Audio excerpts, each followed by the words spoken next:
UK budget, US employment figures, Angela Merkel. Good morning, everybody, and welcome to Rational Thinking. My name's Joshua, and today I'll be going through all of last week's events and looking forward to what we can expect this week and how the market can shape up. So to start off with the pound, again, a very, very mixed week. Earlier on in the week, we had Philip Hammond deliver his budget, which is signifying the end of a period of austerity in the UK. We saw increased budget allocations for the NHS and the defence industry, but very, very importantly, Philip Hammond also said that there was £500 million set aside for a no-deal Brexit. Now, this weighed heavily on the pound because setting aside £500 million signifies how realistic and how much of a reality a no-deal Brexit is, and as it weighed heavily on the pound, even despite saying that it was going to be an end of austerity budget. We also had Super Thursday last week. Super Thursday, similar rhetoric.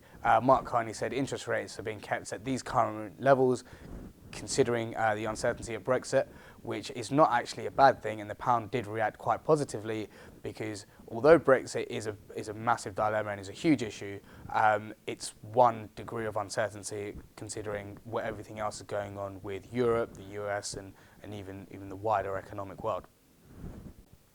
Over the weekend, also for the pound, we had a Whitehall source say that another summit could potentially happen on the 22nd of November, so later on this month. That being said, there was also an official that came out and said that no deal had been put in place awaiting sign-off, so still a very mixed picture on the Brexit front, if anything. For the Eurozone, not too much in the way of economic data as such, but the biggest talking point was Angela Merkel, who's come out and said that she will be stepping down at the end of her term in 2021. Now, although this is some years away, it's not positive considering that the lead opposition and various other small parties are all right-wing parties. Now, if we look at what's recently happened in Italy and the Italian banking crisis and Italy wanting to come away from the Eurozone, being the heart and the engine of the Eurozone being Germany, this is not good news for both Germany and Europe as a whole, and naturally the contagion effect of worldwide global economics. In terms of data, however, we did have year-on-year Q3 GDP for the Eurozone. This figure actually disappointed.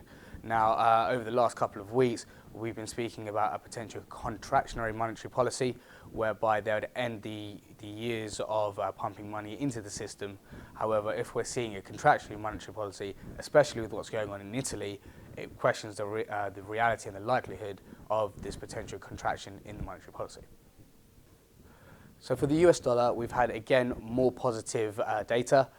The US economy is going from strength to strength, and every time there is a data release, it's only reinforcing a potential rate hike in December. Now, this rate hike has been expected for quite some time now. It's not yet fully priced in as the previous one was, but as we get closer to December when that meeting will happen, you can only imagine with more robust data expected, that will only get priced in further and further. So looking to the week ahead, we've got some few key data releases. For the UK, we've got GDP and manufacturing data, along with PMI figures. For the dollar, we've got very important day on Thursday. We've got the FOMC statement, the federal funds rate, and it'll be very key to see how this statement comes out and how this affects the potential likelihood of a rate hike we're expecting in December, which currently stands at very likely. We've also got the midterm elections. Again, very, very key to see if the House changes and if anything remains the same, and how that affects Donald Trump's likelihood of pushing policy through. And on the Euro front, we haven't got anything significant enough this week. And that's all from me this week. As always, please like, comment and share, and thank you for joining us. At RationalFX, we're here to help you with your business requirements for currency, so please feel free to reach out to us with any questions or queries on the details provided. Thank you.